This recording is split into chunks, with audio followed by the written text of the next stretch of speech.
Hi, guys, and welcome back to the India Gill podcast. I am your host, India Gill. And this, as you know, is a space for real, raw conversations to take place. You know, the conversations that we weren't taught to have, but that we deeply need to have. And simultaneously, it's a space to unlearn and to learn in order to literally become the best version of ourselves on this human journey that we all find ourselves on together. And in keeping with that, I've got a really special guest on today, a friend, and this isn't an interview or anything like that. This is just a chat between two friends. And Amber Jeffrey has started, do you know, she started a podcast called The Grief Gang many years ago. And I'm going to say it's not just a podcast. She's created a community. And I would also offer, because I've had, some experience of her community, that it's actually turning into a movement. And it's a topic that touches all of our lives, whether we rally against it, whether we choose to talk about it or not, it touches all of our lives. So, and I guess to a degree, we've considered it quite taboo because it's a scary topic. And Amber brings humor to it. And she brings her own special personality, which is one of the things I love about her. Now, before I ask Amber to introduce herself, I just want to say a thank you to her because a couple of years ago, when I first had this idea of starting a podcast, she was my only touchstone for podcasts because I'd only just started listening to them. She was the only one I knew that had a podcast. So I reached out to her and I was like, hey, Amber, I want to start a podcast and da, da, da. And Amber, what you did is you invited me to that beautiful club of yours, Soho River House, and we had lunch. And, you said a couple of things to me there. I'm going to get emotional now. And you were like, India, just start. And then you said, if you need anything, you know where I am. I'm like crap at getting back really quickly, but I'm there. And then what you continued to do was send me a whole list of links to, all sorts of equipment, etc., which I then disregarded because life happened and I didn't start it. But then again, when I thought, right, I'm just going to do it now, I remembered you saying, just start. Don't worry about the tech stuff and all of that, which was what. So thank you. And Amber Jeffrey, Oh, host India, of the what an podcast, The Grief Gang. introduction. My goodness, what an introduction. You're making me blush from the get-go. Oh, Thank you for such a wonderful introduction. It is such a delight to be here with you. And I'm so glad you did just bloody do it. You went and you did it.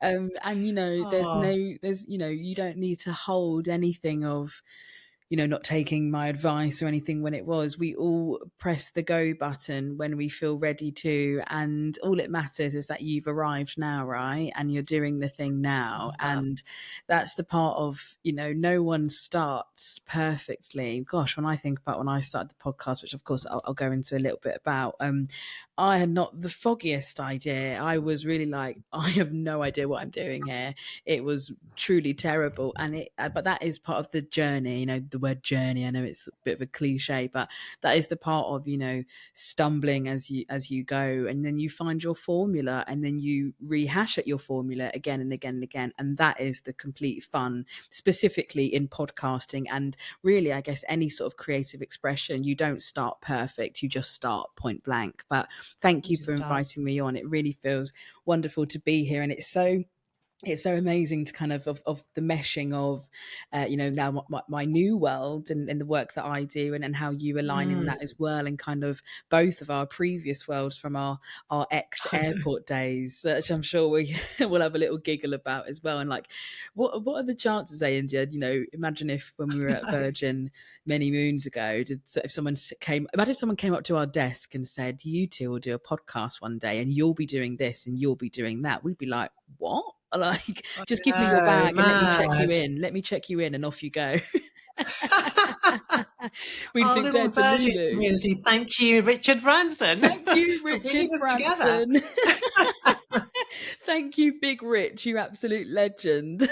But Honestly. I know what a lifetime ago that really does feel like. But to give a little introduction to myself, to your wonderful listeners. So my name is Amber Jeffrey. And I'm the creator of a podcast, community, and now business called The Grief Gang. And a bit of context as to how the Grief Gang came to be. And the Grief Gang was born whilst I was in my virgin days. A lot of people probably think when it's the lingo when we say our virgin days, right? They think, what, when you were an actual virgin? I'm like, You need to no, explain actually. that, Amber. We need to really be quite specific when we say that. The Virgin Atlantic days, not when we were Yep. virginial. But so the Grief Gang, so to go right back in 2016, my mum Sue died of a very sudden heart attack, and I was 19 and she was 51 at the time. And she was my first and only immediate loss. Prior to that, I'd lost my grandmother a month before, but she lived in the Caribbean, so we weren't as close. So my mum was my first primary and immediate, and my God, it was an absolute doozy of a death. And so I was completely thrusted into the world of grief, quite hardcore of like, okay, you want to lose someone, we're going to take your mum. I was like, wow. And I was at that point still, I had just started actually my first job in the airport, not at Virgin. It was my first kind of big girl job.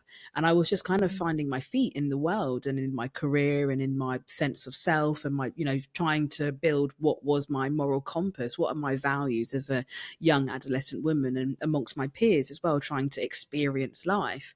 And I had no one in my peer group who knew grief like how I was beginning to get to know it, and dancing with the various different layers of it. And it was isolating, it was lonely, and it was rage inducing. And so for about 3 years post my mum's death, that's exactly kind of what I did. I kind of just navigated the world in this ball of loneliness and anger and fear, quite frankly, until the September of 2019, when I was actually still at Virgin. And I remember actually speaking with some staff there about how low I really, really was. And actually thinking about it, there was some really key people at Virgin Atlantic who really were amazing shoulders to lean on. And yeah, I have a soft spot in my space and my heart for Virgin, as much some hard spots as well, some soft spots too. And I basically came to a really big head with my mental health, and I was depressed and borderline suicidal. And I knew in my heart, for me, that was just feelings that I had never experienced before. And I knew that I had to do something about it. I knew I couldn't just perhaps sit on my hands and ride it out. I knew I didn't have the luxury to just kind of wait for this to kind of ride out. I knew that quite literally my life was on the line and that I could potentially do something quite dangerous to myself. And so I went down the route of exploring counseling and therapy. And at that time, and I say that specifically, it didn't work for me. It's not to say that it doesn't now. And I've since, gone back into the therapy room and built a really wonderful relationship with my therapist. But that took a lot of unlearning to learn again, as you said in your introduction. But for me, that was a real hard thing to process, that I felt that therapy didn't work for me. I felt quite broken, that I couldn't even mesh with a therapist, and that I was perhaps really that damaged that, gosh, even a therapist can't help me here. And that was really damning and really quite shameful. I remember carrying quite a bit of shame across that. But that kind of, in a weird way, dissipated quite quickly, because that was kind of the August 2019.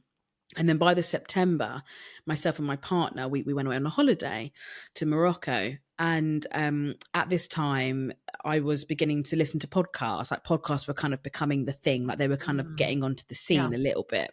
And I thought, oh, what's this? And so I started listening to like some quite fun ones, like little girl chat kind of ones, girl bathroom kind of things.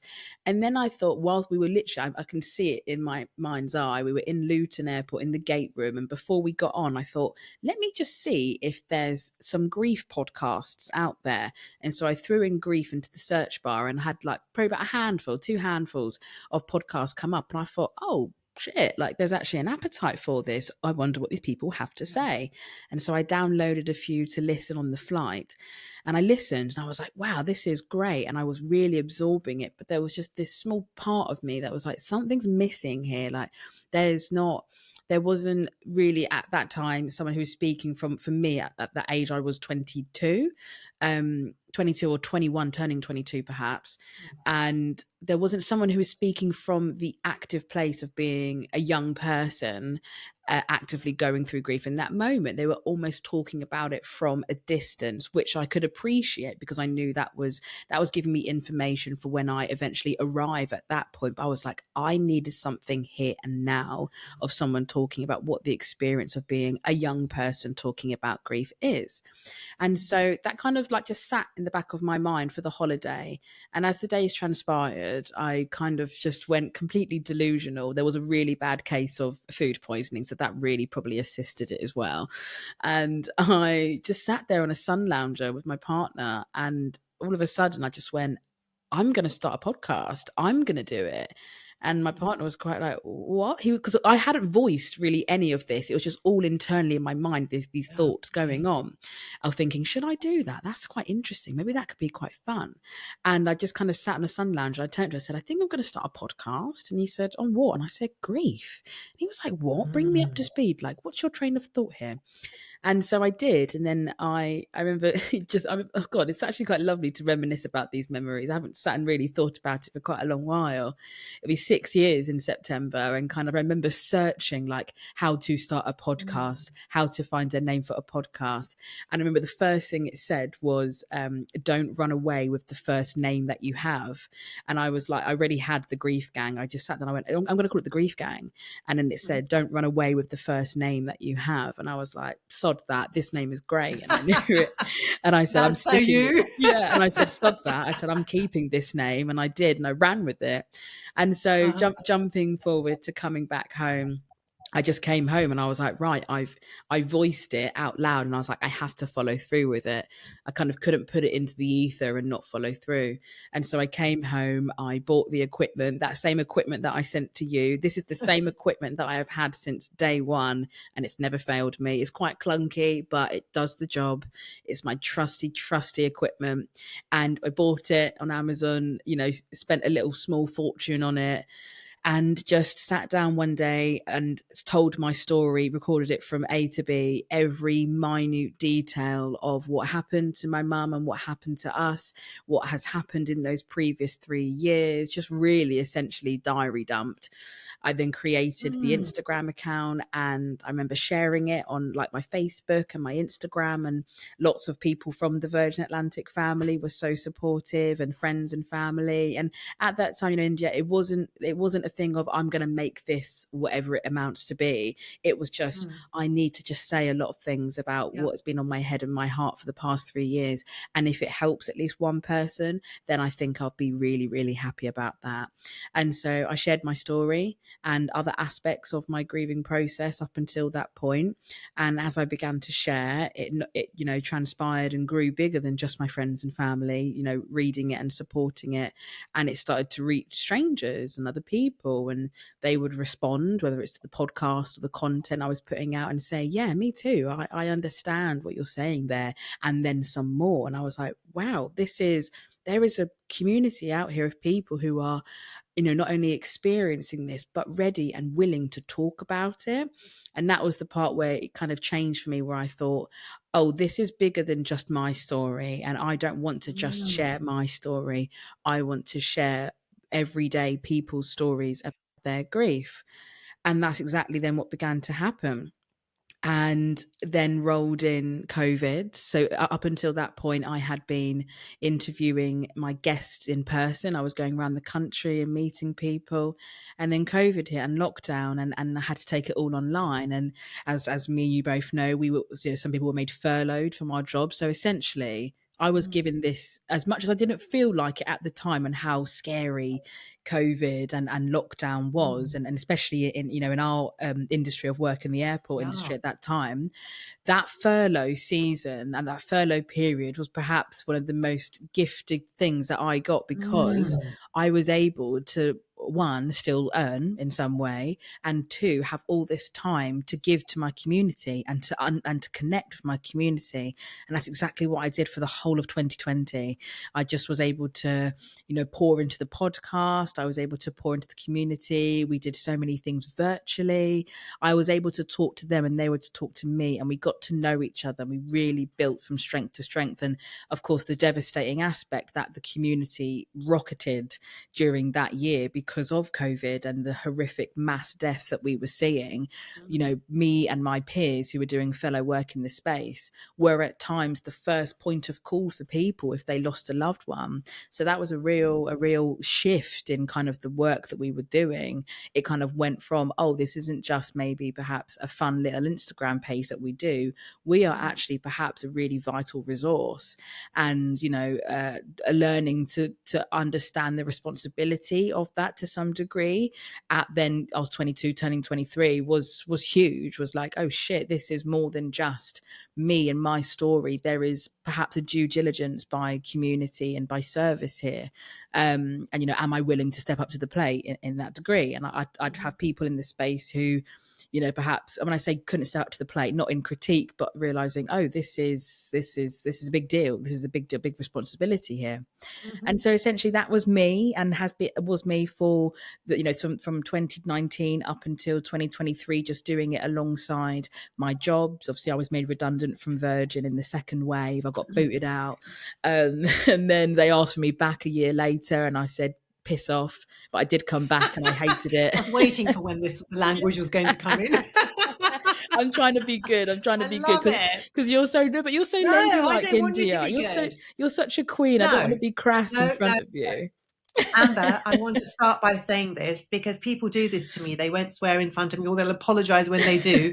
You should hear me on a bad day. Like literally, I would put a rap star to shame. You're like a sailor. That's what I love about you. Yeah. So this is one of the this is why I have the friends that I have in my world, and I see this in you. You're just you, and that's what this podcast is about. Yeah, being authentically you, just unfiltered. Totally. And I feel like when people are, and you know what the beautiful thing with you is you. Yeah. Go on. I was just saying, I don't know how to be anything else. That's the part when I think I don't know how to be anything else. I think that's your superpower. I just did a post on Instagram the other day, and I was just like, be you. Yeah. Yeah. Oh, that is your superpower. That is how you're connecting. Nice. Yeah, that's so you use so many. Oh, that's such a rich story, Amber. And one of the words that you used in different ways there was being of service. And even though you didn't start out that way, it's become a huge service. And at that young age, that's one of the questions that came up for me. Like, what surprised you most about grief at that age? Not now, but like when you were experiencing it, because there is no guidebook, right? Yeah. For grief. And actually, it's quite a private, in the West especially, it's quite a private thing, grieving, whereas being an Indian in the Asian community is very communal. Yes. And I think that's actually quite a balm. It's very healing, especially for that initial period. Yes. So what was the surprising thing about grief? Yes, absolutely. I love that. I think for me, India as well, just touching on what you said there about in your culture of how, and that's the part I think that really irks me, of how when the narratives that I see and seeing impacted on people that I meet, and even on myself, like reflecting back of, bringing it back to your question there of how the thing that I realized, or that I kind of, absorbed was, I really absorbed that this is something that I just have to go through alone. I just have to individually deal with this. And it was only when I started Grief Gang and realizing, oh, I was never, ever meant to do this on my own. And we, as every single human being, are never meant to navigate and go through grief on our own.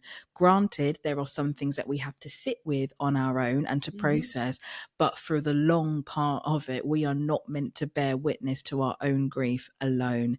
It is a path to be walked together because it is so universal. And I think it can get misconflated because, of course, each grief is individual and subjective subjective.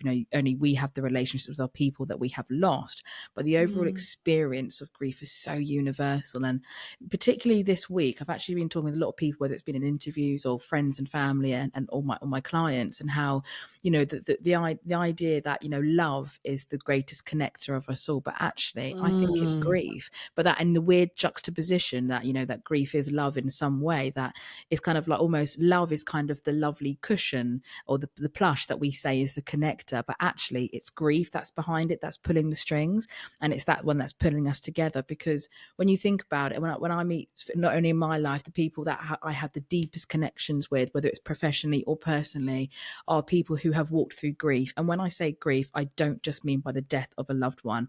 Anyone who has lost something, who has in some ways gone to the depths of it, or depths of their soul and depths of their lives, and the pain of it, and risen, or not even, but they have been there, they have looked behind the curtain and gone, oh my God, that is horrific, and they've come back and gone, right, I have bared witness to that, how do I now want to live my life accordingly? And so it's those parts, when I do think back to those early years for me, the isolation that not only I felt I was maybe put in by some people, but put myself in. I am very much in my, and not long really after my mum's death, I was able to sit with the accountability of what parts I played in my suffering. And that and I think that is sometimes a really hard pill to take, because you can think, you just want to point the fingers out to the rest of the world and the people who have done you wrong, or this and that. But actually, there are sometimes three fingers pointing back at you. And this isn't to make yourself feel like shit or to do whatever, but to hold yourself accountable. And I think the wonderful thing about that is when you can actually point at yourself and go, oh, maybe I need to be accountable for some of my things. You can also then be accountable for your change. And I think that's the most wonderful part of how, when you are pointing outwards at all the things that are wrong, or perhaps people have done wrong by you, that is kind of out of your control. You can't control anyone else. You can't control their reactions and how they treat you. But when you can kind of reflect in, and so, like, example for that for me was, when I realized, oh, I'm so angry at the world and everyone in it, instead of me pointing it outwards and pointing it back to me of like, I am so angry, and I was like, I hate this about myself, I absolutely hate it. I didn't have to succumb to just, oh, well, this is just me. I thought, I can make a change about that. I can actually, that is within my remit, that is within my control. And so, although being able to swallow that hard pill of like, oh God, maybe I have made some mistakes, maybe I have burnt some bridges that I perhaps wouldn't have wanted to, or behaved in certain ways, what can I do with that information now to better support myself, to make better decisions for me and by me in my grief? And so, but that realization was not done in isolation. That accountability piece and that self-compassion was done in community, was done by meeting other people who had navigated similar, who were in compassion with me, who every time I maybe picked up the baton and went to batter myself, they took it out of my hand and went, no, you don't need to do that anymore. I would never have taken the baton out of my hand and stopped giving myself such a hard time if it wasn't for community and for compassion. And I learned self-compassion and self-love through community. So for me, it is absolutely community is the bedrock of my life. It's completely in the foundations. I am nothing without, and when I say this, I say I'm nothing without community. And I don't mean that I am nothing without my community and grief gang, because that's very like that's dependent. But I mean, it is, I think I'm nothing without the people in my life. That's my friends, my family, my loved ones, my community, every aspect of it. Community is what makes us human. Wow, again, so much to unpack. That you were so young. That's what strikes me. And all of these learnings that you've had at that young age in your 20s, that was a lot. You took radical responsibility.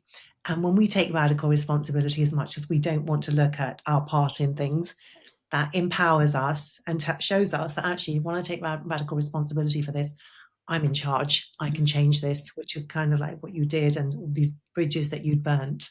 And maybe you've gone back and, had a look at that. And you said something about how grief and love, is like two totally different things. And it reminded me of, and I use it when I have someone in therapy, when I have somebody in therapy and they talk about a loss.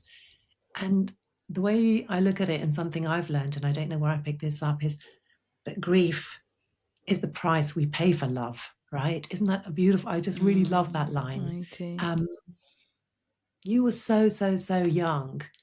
If you were to give advice to your 19-year-old self now, with all this wisdom and knowledge and, fostering of community that you have, what would you say to her, that young Oh, it's 19-year-old such a girl big down question, there? that, India. And there's so many things I would say to her. For a long time, the thing that I would always, whenever I would sit with that with myself, or if I was asked it, I would always kind of go to my go-to answer of, just don't be so angry at the world. But that, when I used to say that in response to a question like that, that was most definitely from a place of shame. And that was still from a Mm, place of shame, where I was still carrying a lot of that shame and guilt for being so angry. And I would perhaps in a way would maybe rephrase it in as such of, your anger. If I was to go for like, you were going to go through the motions, and your anger, as ugly and as hard as it will be the catalyst that will change your life. And to not, I would probably say to, as going along the journey, to just feel everything and to not feel shame for it. But then in the part, I feel like there's so many things that could go back to her and say, and whether it be like, don't do this or do that or feel this, I think I would just say to her, just take it all in. It all makes sense in the end. It all makes sense in the end, in terms of everything that I went through, whether it was going through the angry period of my life and then feeling mm, shameful about it, and then learning to unpack that shame and not. The roller coaster of it has all brought me to where I am today. And perhaps maybe in a way I'd just say to her, just hold on, because life does really get good again. And that everything that you go through, not only just the mm, death of mum and then the death of my friend Poppy and all other life's hardships, and the kind of rebuilding myself, I would just say to her, it all makes sense in the end. I know it doesn't make sense right now at all, that your mum has died and you're 19 and she's just taken from your life, and when I say it all makes sense, it doesn't mean that I'm saying everything, it all happened for a reason and whatnot, but just that you will begin to mm, make sense of your life and sense of your purpose and sense of your calling. And you will arrive at a place that you really, really, really like your life. You really like your life, and you really like mm, yourself, and you really like yourself for all that you have gone through and achieved and survived. Like, I think if I was to go back to 19-year-old Amber and lay out the course of the previous 9 years, I think she'd absolutely go, "Oh my God, I can't do that." I'd say, "Yeah, but you mm. do. But like you do get through it, and you really do come out the other side really, really good." Wow. Do you know, I just feel like this is a testimony to your mum. This is kind of like not just your legacy, but hers as Mm, well, the work that you're doing, the service, the mm, and I don't even think of it as just a community, it's a movement. It's much bigger than the communities that we foster here. It's mm, like everywhere.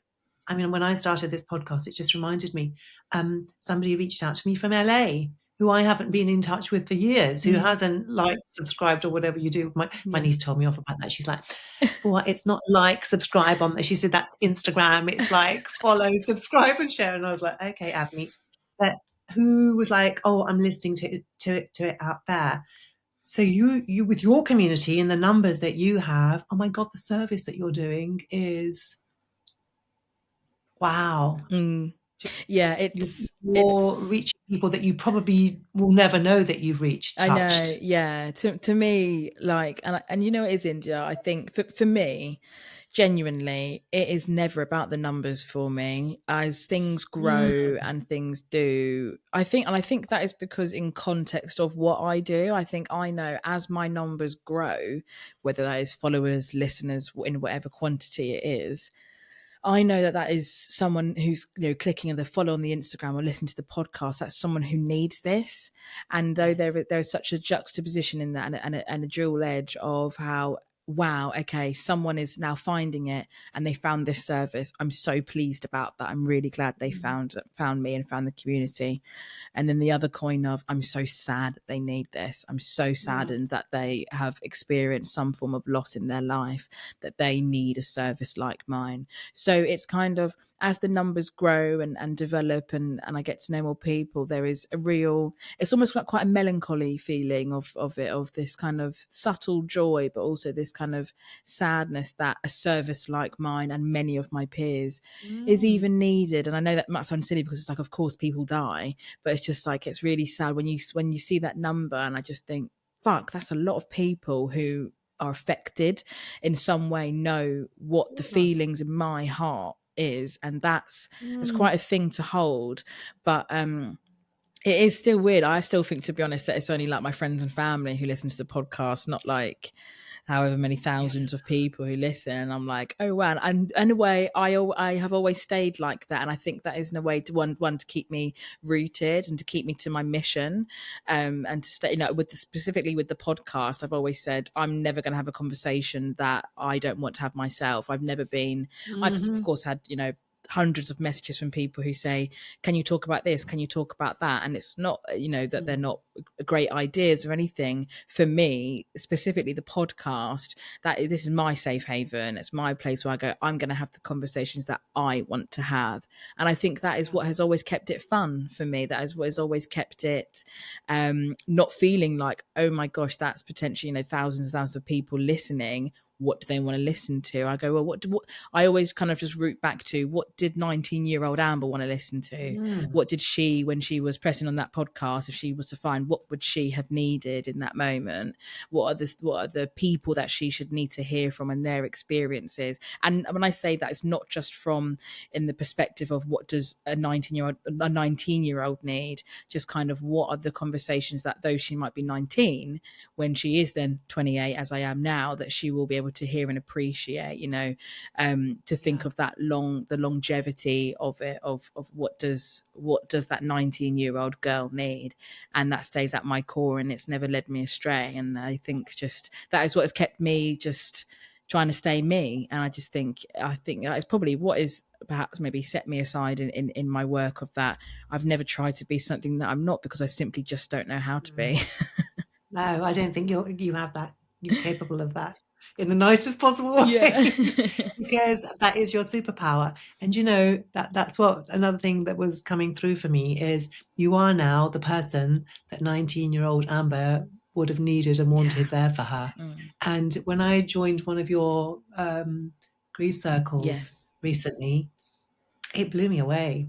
Because I wasn't expecting that. I wasn't expecting that level of community and what it brought up for me personally. And, I lost my dad 30 odd years ago. And now I have anticipatory grief because I have an 85-year-old mother who I see, like in slow decline. And I think even for that, and even knowing that your community is there, even someone like me, it's just like, you know where to go. Exactly. Right. There is a kind of not so much a guidebook, but kind of, because it's shared experiences. Everyone was sharing their stories, and in a really raw way. Right. And I think you offer something. I know people say go to therapy, but like you say, therapy can be it's just a one-on-one. And I think that's what wasn't maybe working for you initially, but this is community. And it takes me back again to when my dad died. And I noticed it here, obviously, and it was like, with your mum, you said hundreds of people turned up to Sue's funeral, etc. So we had like coachloads of people turn up, because that's the Indian way. But when we went to India, when we took his ashes to India, it really upset me. And I was really angry for my mum, because they were grieving, sympathizing when they'd come over to my parents' home in the old-fashioned, historical, traditional way, which is, it was really out there and cray-cray to me. It scared me. It literally, I'd never seen my mum cry so much, and in the way that she was crying and breaking down. Like women, they were wailing, but it was almost in a really synchronized way. It was like it was an act, and I didn't like it. And they were like, they would walk in the gates just wailing. And then they would say things to my mum like, oh, you're never going to see him again, or oh, he's left you alone, and and I was just thinking, what the F are you upsetting my mum for like this? And I remember going up to this one elderly woman and saying, just kind of like, Pump the can you brakes. just stop that? Can you stop upsetting my mum in the way that you are? But looking back on it, I remember years afterwards, and I just thought, wow, you know what? She wasn't alone. These are people that she's grown up with. She's in her, childhood village that she grew up in, etc. And they can offer her something which we can't. Yeah. From, because she's not just our mum. She was that young girl. Yeah. She is their, niece or whatever capacity they're related to her in. And I guess even here we have a ritual where for 10 to 13 days people will come over and everyone will eat at the house, etc. And it can be quite taxing. Yeah. But I think it really helps you with the grief because you're talking about that person, you're all sharing stories, etc. And then when you are left to the business of dealing with it on your own, as unfortunately you were straight away, it can be really harrowing. When you wake up in the morning and there's that, you forget for a moment, right? And then it suddenly hits you, that empty, harrowing feeling. Totally. Yeah. I thank you for sharing that, Inja, because I think there's something. I'm currently reading a book about all various different cultures across the globe of how we grieve and how we mourn and how we cope with death and dying.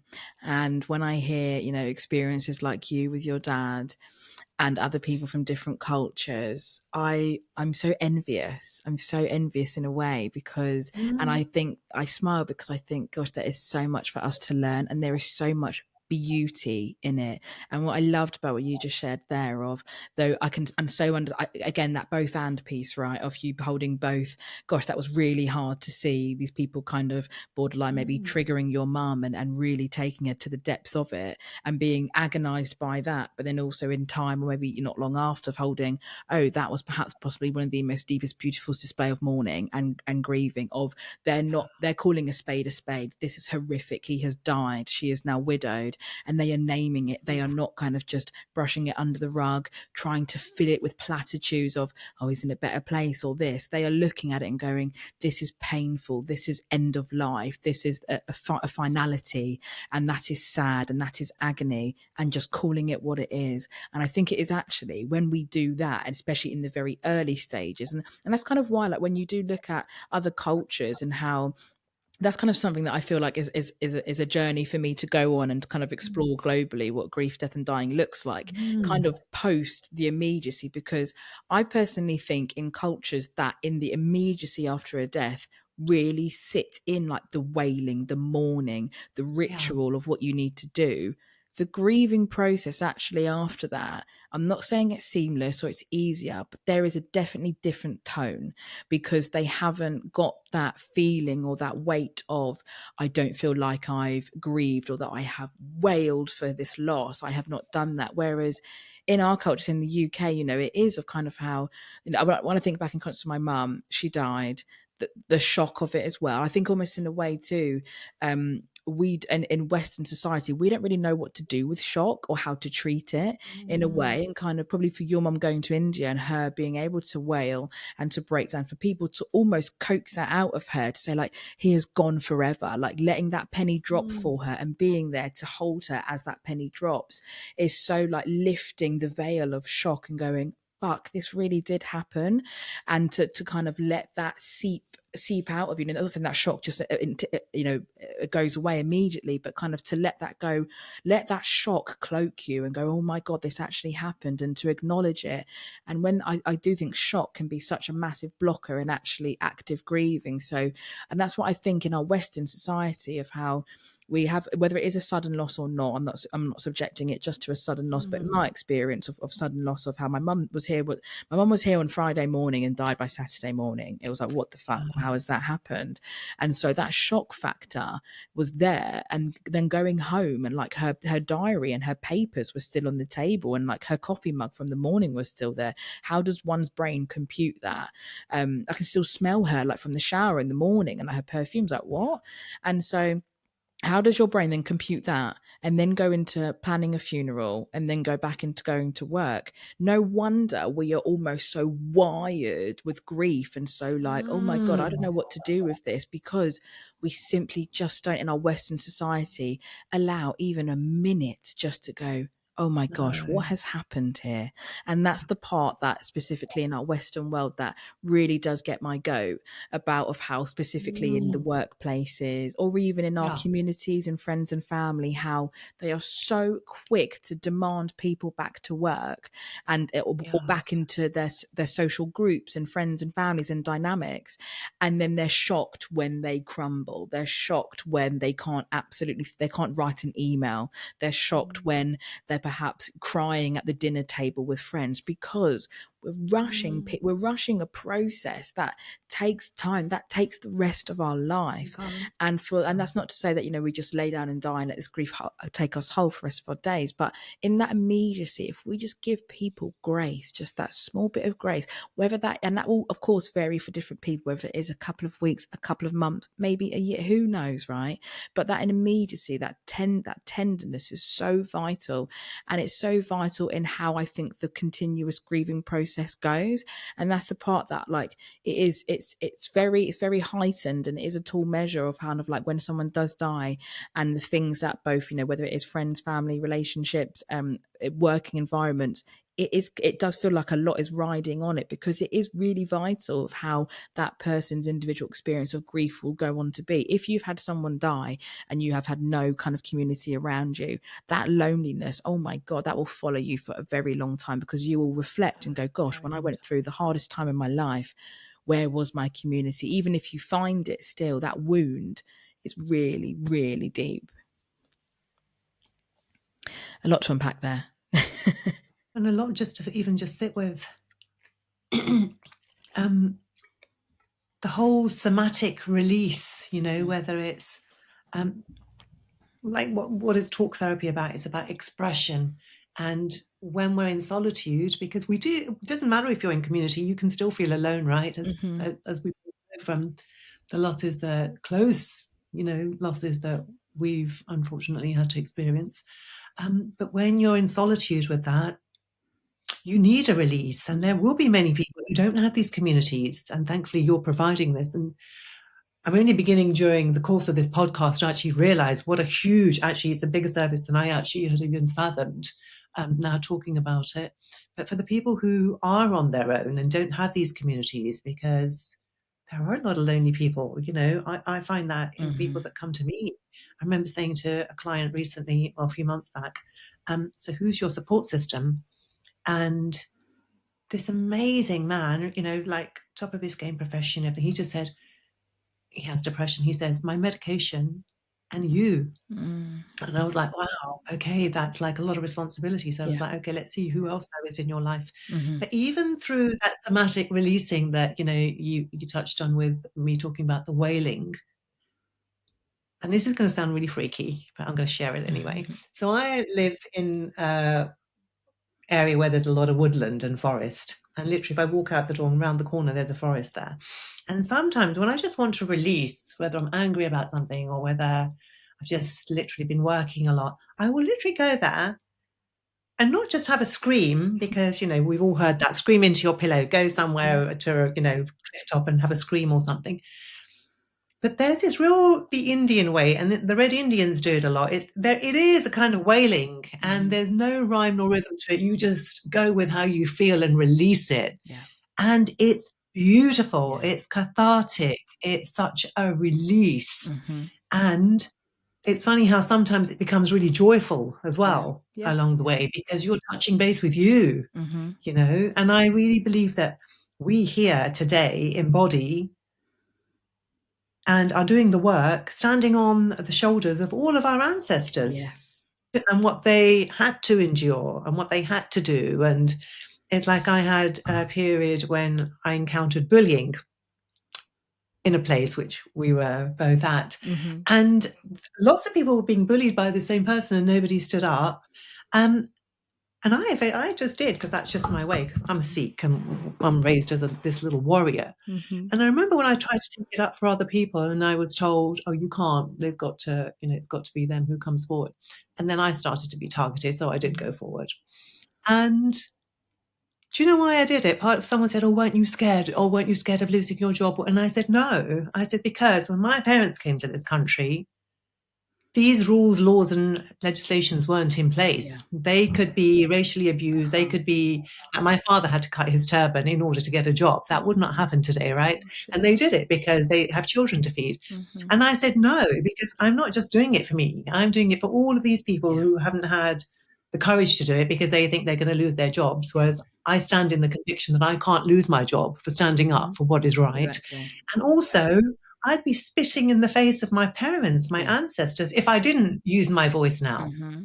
And it was hard. Yeah. It literally took me down, Mm-hmm. but it worked out. Exactly. And afterwards, it was management were coming up to me and saying to me, oh, good on you that you did that. And I remember being very angry at that time because it had taken its toll on me. And I just said, no, you should have done that. You saw this happening. You should have done it. Yeah. It shouldn't have been left to me. To do on your But own. it was like, come what may, I'm going to do this. So I think the work that we're doing now, even, we're not just doing it for ourselves and for the people around us now and for people to come, but we're doing it thanks to Absolutely. the generations that have gone before us. Absolutely. And Yeah. I literally call upon my ancestors all the time. We're getting into a totally different topic now, so I'll wind myself I back love in. that though. Oh my gosh, that's a whole nother. I'll just say to you now, I can probably go for another 5 minutes. That's okay. Okay. Nope. Super. Oh yeah, till 1:05. So we're good. We're good. That's absolutely fine. I had all these questions to ask you, and I haven't asked you any of them because the conversation is just flowed. You can always have me back for a part 2. Is there Definitely, Amber, definitely. Yeah, I mean, but you've answered most of them. Have I? I'll respond back to just that last part. I just love that because I think that's so beautiful. I've not got to this stage in my work, in my career, in my sense of self alone, and that's not just down to, of course, the community, but down to my ancestors and to my mum and to the amazing teachers that they were. And I think for me, when I think about the work specifically that I do in talking about grief and breaking the cycle of talking about grief in family dynamics and grief as a whole, it does make me reflect and think about how what was grief portrayed as in the households that I grew up in. And I absolutely have broken generational, when I say curses, but generational ideologies of when I think back to my mum's mum, my grandmother, she died 2 weeks after giving birth to my mum, so my mum grew up without her mother, and my mum was raised by her aunties and her grandmothers, and in a way talking about my grandmother was really quite painful for quite a lot of people in my family. And she wasn't hidden. And then my grandfather remarried and went on to have 2 other children, my aunties. And it just really did feel like my nan was just kind of this forgotten character, except for maybe her sister, my great auntie, who's also now died.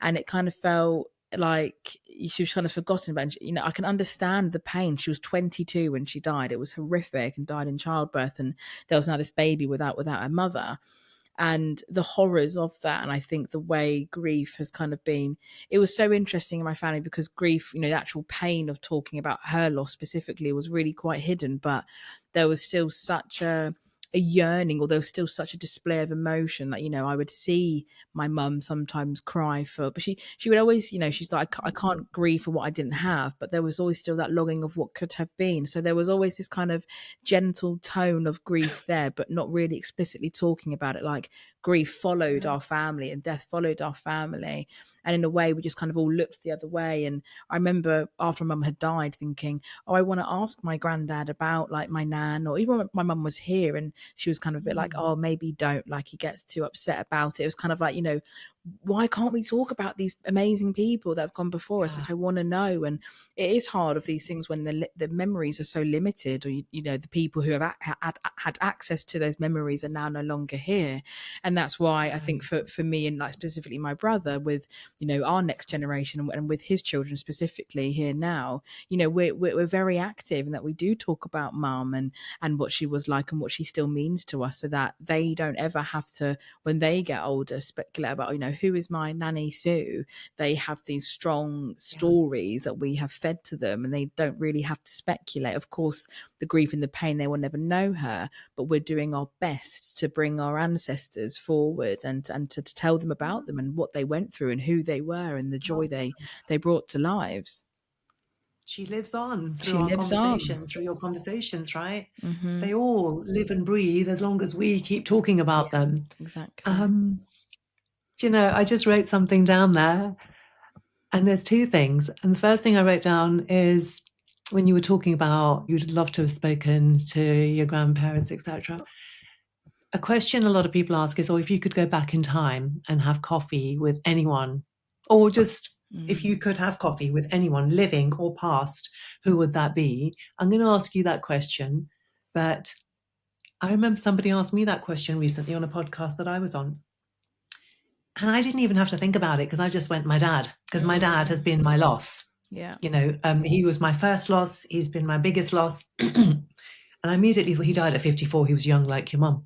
And I just thought, I remember hitting 54 myself. And I didn't want to celebrate that year. I'm not big on birthdays anyway, but I just didn't want to celebrate that year, because I was like, I don't know anything about life. Like, I am just muddling my way through. And imagine he died at this age when he still, but he had achieved so much more than me. But I was thinking, I don't know anything. So I wonder how he must have felt. Because we just look at our parents as our parents, right? And when I did my attachment diploma, it took me back to, I started having these conversations with my mom about, what was it like when I was born? Actually, what was it like when you were born, coming from a rural, remote little village in an agricultural community where girls weren't really celebrated? And then seeing her through her stories as a little girl, it was just such a beautiful thing. And we continue to have these conversations. So, but when I turned 54, because my dad had died at 54, it was huge. And I'm guessing that comes up a lot in your work as well. And I think that's one of the reasons why when I hit 60, I'm so psyched about being 60. And I celebrated it. And I hadn't wanted to, but like my girlfriend kind of like made me, and it turned into this beautiful thing. I want to ask you, having shared that, who would you have coffee with? Yeah, that's such Living a good or question. past? That's a And really why? good question. I am feeling, oh God, I feel like I want to have tea with all of the women in my life and my previous ancestors. Like if I could have a tea party, can I have a tea party if that's okay? I almost just want to, and the reason why I say I want all of them there, so I would have my mum, both my paternal, maternal grandmother, my mum's aunties, because these, like when I think of, and specifically when I think of my mum, and after her mum died, and she was raised by her two grandmothers, both on her maternal and paternal, her maternal aunties, as well. Like that was true womanhood. Like when I think about it, that was radical. Like, and they all had their own children as well to raise. And it was kind of like, our sister has died and we have to raise this baby. And I think about that, and I think that's like, for me, like that's where I get emotional, because I think the women in our lives are so important. Like our girls are so important to us. And I love my girls in my life. I love the women in my life. I'm a girl's girl through and through.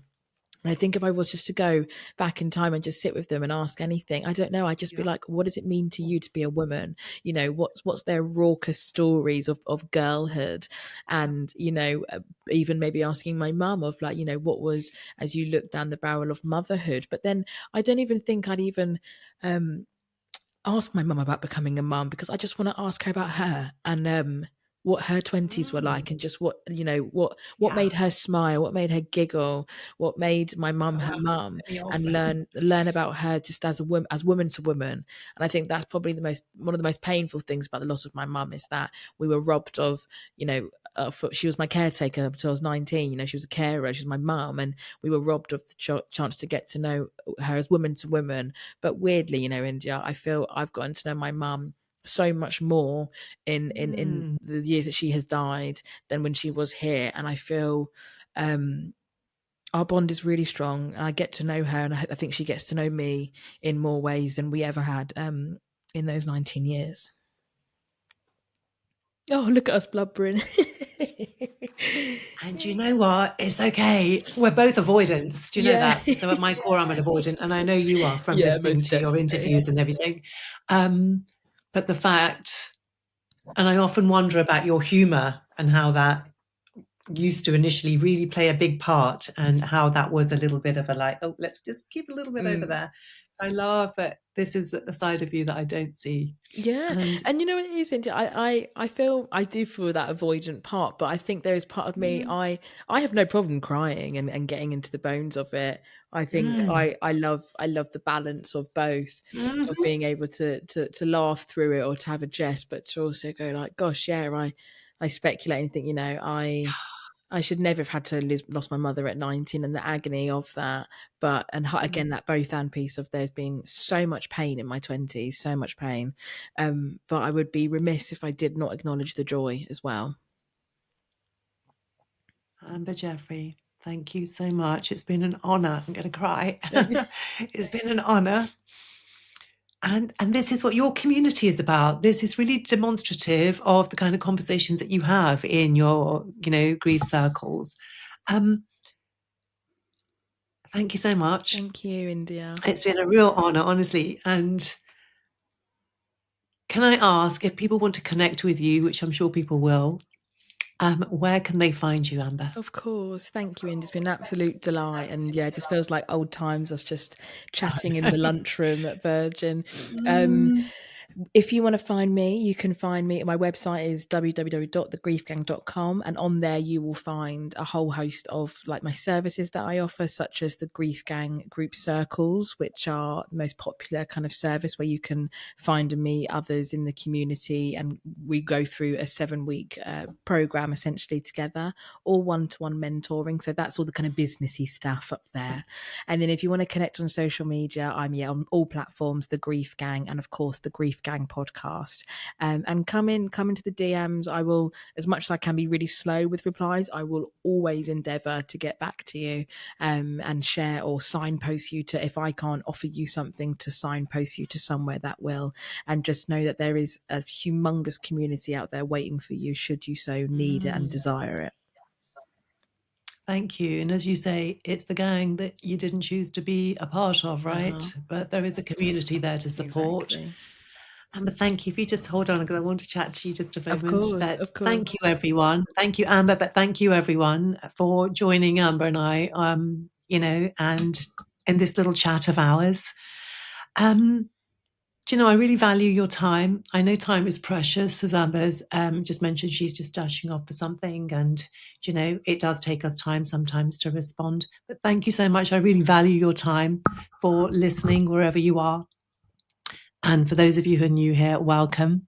And thank you for being a part of this community. And if you have a conversation, a story to share, reach out. If any of what Amber and I have talked about here today has landed with you, just drop a little comment in the comments down below. Subscribe, follow. And if you know anyone who would benefit from this episode, please share. And until we meet again, because I drop these episodes on the 1st of every month. And until the next episode, lead with love. Approach everything and everyone, including yourself, with curiosity, with a view to understand.